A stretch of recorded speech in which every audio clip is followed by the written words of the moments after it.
This is not a riposte to the documentary at all. The documentary is its own thing and it's its own narrative. But one thing I've realised in the making of this film is that when someone like Amy dies, somebody who's touched our lives in such a profound way, and he's kind of like a member of our family because we hear her voice every day when we're driving the kids to school, when we're at Sunday, when we're cooking a Sunday dinner or whatever. When someone dies so young and so tragic, there's a collective trauma. And the way we deal with trauma is to make sense of it and to create a comfortable narrative that we can latch onto. And a comfortable narrative for this kind of trauma is to find someone to blame. Because it's reassuring to find someone to blame. Because if my daughter doesn't meet someone like Blake, or if you and me don't behave the way they say Mitch behaved, then it won't happen to us. But addiction doesn't work like that. Addiction is arbitrary, it's random, it's cruel, and it's chaotic. And so what I hope from this film will come out from this film is that people will have more compassion for people with addiction and their families. You know, that's what I hope this film comes out with, and also a celebration of Amy. Well, I felt like it was time for us to sort of re-celebrate her as an artist and a musician and to tell a story through her eyes and her perspective, so that we're then sort of in the creative process with her.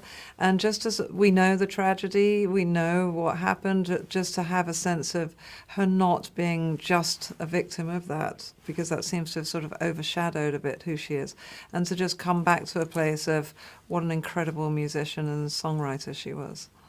The idea of being able to explore her strength and, you know, tell a story through her own voice.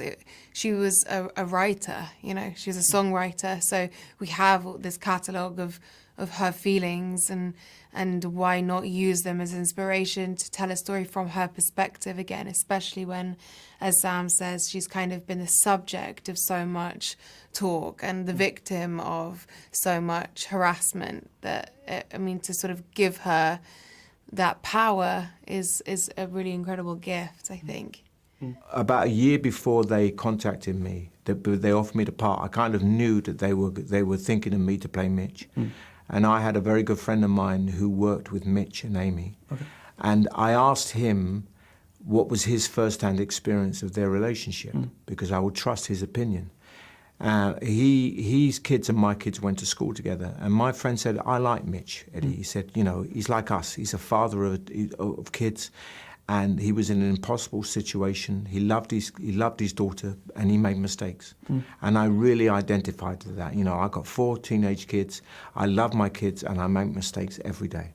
And then, so I decided very early on, just before they sent me the script, I remember thinking, I won't do this if it sanitizes him or if it demonizes him, because as an actor, I don't work that way. And then they sent me the script, and thankfully Matt and Sam had exactly the same idea, because the film was shot from Amy's perspective. You can see why that she loved her husband Blake, and she loved Mitch, and Mitch and Blake weren't the villains of the piece. Addiction was the villain of the piece. So when I got that, and I read the script, I put one word above at the top of the script, and it said father. He's a father. And then everything I did was based on that.